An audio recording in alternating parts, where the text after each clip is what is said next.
Let's proceed with the BZ4X. Digital blueprint confirmed, ready for virtual integration. Selecting the BZ4X for production. Reviewing battery and motor configurations. System activating, conveyor online. Chassis stage prep initiated. Monitoring alignment. Initiate panel welds. Monitor alignment. Good, check spark consistency.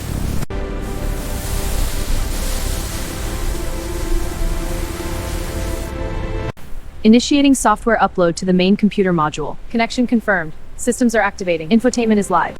Full system check initiated. All sensors tested. Scanning sensors and braking systems now. Panel alignment is spot on. Paint finish looks flawless. Dashboard checks out. We are good to go.